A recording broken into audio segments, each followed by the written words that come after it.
आप सभी का स्वागत है हमारे YouTube चैनल एडुकोर में। पिछली वीडियो में हमने एक्सरसाइज 7.2 का फर्स्ट और सेकंड सम किया था। अगर आपने मेरी वो वीडियो नहीं देखी तो वह आपको आई बटन पर मिल जाएगी। आज हम करेंगे question number third question number हमारा क्या है, आपके स्कूल में खेल कूद क्रियाकलाप आयोजित करने के लिए एक आयताकार मैदान ABCD में चुनने से फर्श पर 1 मीटर की दूरी पर पंक्तियां बनाई गई हैं। AD के अनुदिश फर्श पर 1 मीटर की दूरी पर 100 गमले रखे गए हैं, जैसा कि आकृति में दर्शाया गया है। ये हमें आकृति दे रखी है।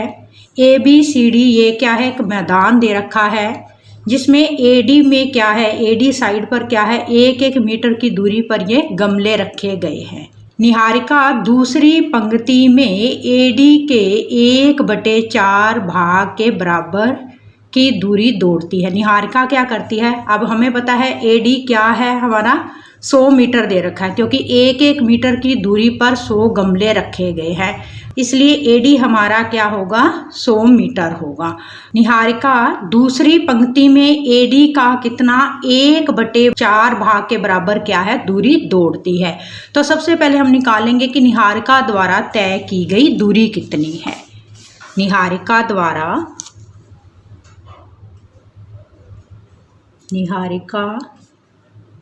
द्वारा तय दूरी कितनी दूरी है, AD का 1/4 भाग, और AD मुझे पता है कितना मेरे पास, 100 का मतलब क्या है, गुना 1/4, तो ये कितना आ गया हमारे पास, 25 मीटर।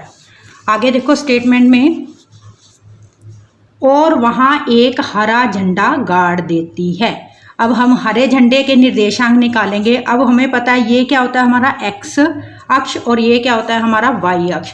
तो सबसे पहले हम x लेते हैं दूसरी पंक्ति में, तो x क्या हो गया हमारा 2, और y कितना हो गया हमारा, कितनी दूरी हमने निकाली, कितनी दूरी तक दौड़ी है वो, 25 मीटर तक। तो हरे झंडे के निर्देशांक, हरे झंडे के निर्देशांक क्या आ जाएंगे, x हमारा क्या है 2, और y हमारे पास कितना आया है 25। आगे पढ़ें स्टेटमेंट।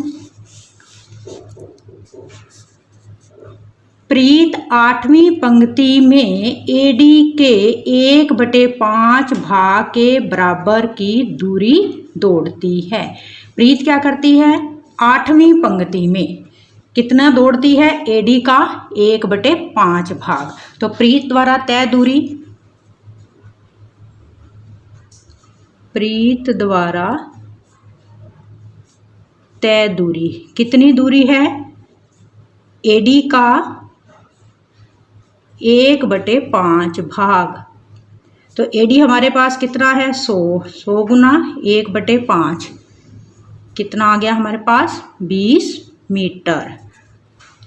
आगे, और वहां क्या करती है वो, एक लाल झंडा गाड़ देती है।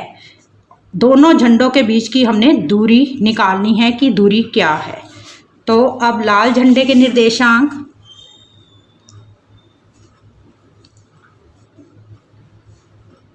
लाल झंडे के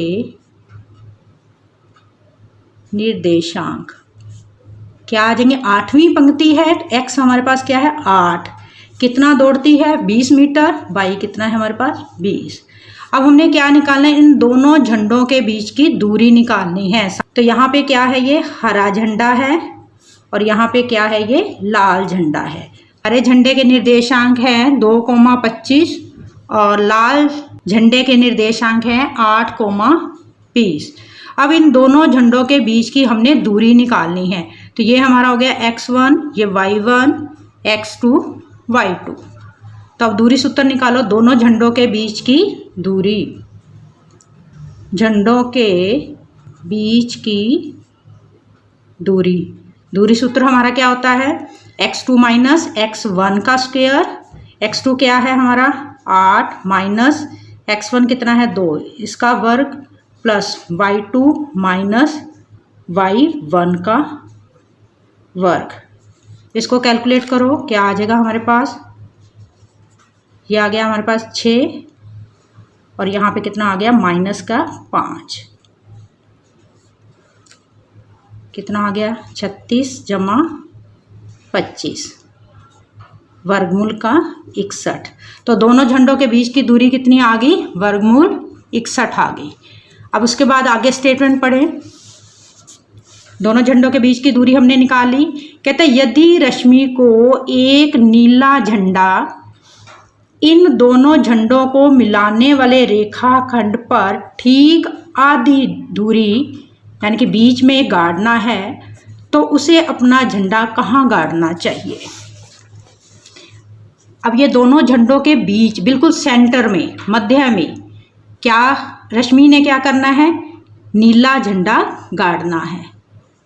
ठीक है, तो वो कहता है कहाँ पे उसको गाड़ना चाहिए, तो नीला मध्य बिंदु है ये, तो मध्य बिंदु का फार्मूला क्या होता है, नीले झंडे के निर्देशांक, नीले झंडे के निर्देशांक क्या होता है, मध्य बिंदु का formula x1 plus x2 by 2 y1 plus y2 बटे में 2।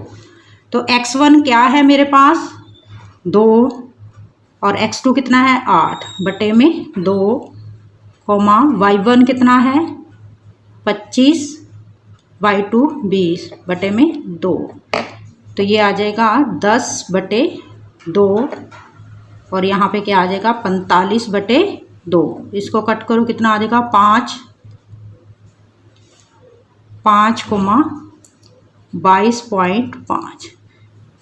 तो रश्मि को अपना झंडा कहाँ गाड़ना चाहिए, 5वीं पंक्ति में 22.5 मीटर की दूरी पर। तो लिखोगे यहाँ पे 5वीं पंक्ति में 22.5 मीटर की दूरी पर। क्वेश्चन नंबर 4 है हमारे पास, बिंदुओं -3,10 और 6,-8 को जोड़ने वाले रेखाखंड को, पहले तो जोड़ो इसको, रेखाखंड को बिंदु -1,6 किस अनुपात में विभाजित करता है। अब स्टेटमेंट को ध्यान से पढ़ो, कहता है किस अनुपात में विभाजित करता है, यानी कि हमने क्या करना है, अनुपात निकालना है। तो यहाँ हमें बिंदु नहीं दे रखे, तो मान के चलते माना ए बिंदु ये है, बी ये है और सी ये है, और ए और बी को जोड़ने वाला, तो जोड़ो इसको। ये बिंदु ए है, ये बी है, ए के निर्देशांक -3,10 और बी के निर्देशांक 6,-8 को कहता है बिंदु जो सी है, कोई बिंदु सी है इस लाइन के ऊपर, इस रेखाखंड के ऊपर सी कोई बिंदु है जिसके निर्देशांक मुझे क्या दे रखे हैं, -1,6। तो ये हमारा क्या है, x1 y1, ये x2 y2। अब मुझे x और y भी दे रखा है, x भी दे रखा है, y भी दे रखा है। मैंने आपको इंट्रोडक्शन में बताया था कि जब भी हमने अनुपात ज्ञात करना है तो हमने क्या है, अनुपात हमेशा k अनुपात 1 लेना है। तो मैंने अनुपात क्या ले लिया, k अनुपात 1 ले लिया। उसके बाद मैंने एक पॉइंट और आपको बताया था कि हमने x या y किसी एक को सोल्व करना है। अब मुझे x की भी वैल्यू दे रखी है, यहाँ y की भी वैल्यू दे रखी है, तो ये हमारा क्या हो जाएगा m1, ये वाला क्या हो जाएगा m2। तो वही फार्मूला लगाएंगे। अब हमने x को लेना है, तो x बराबर m1 कितना है k into m1 x2 plus m2 क्या है 1 x1 अपॉन में m1 प्लस m2, इसके अंदर वैल्यू रखेंगे। अब x मेरे पास क्या है -1, फिर बराबर k कितना है, k ही है, x2 कितना है 6 जमा x1 कितना है -3 बटे में k प्लस 1।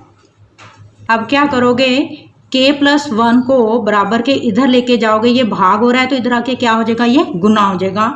तो -1 इंटू क्या आ जाएगा k प्लस 1 बराबर, तो यहाँ क्या आ जाएगा 6k minus 3 plus minus minus, तो यहाँ इसको मल्टीप्लाई करो क्या आ जाएगा माइनस k माइनस का 1 इक्वल टू 6k माइनस 3।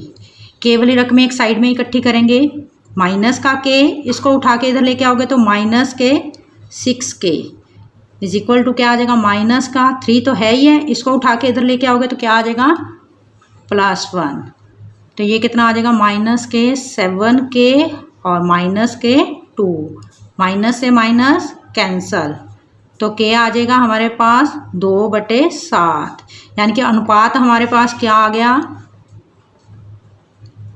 अनुपात क्या आ गया हमारे पास 2:7।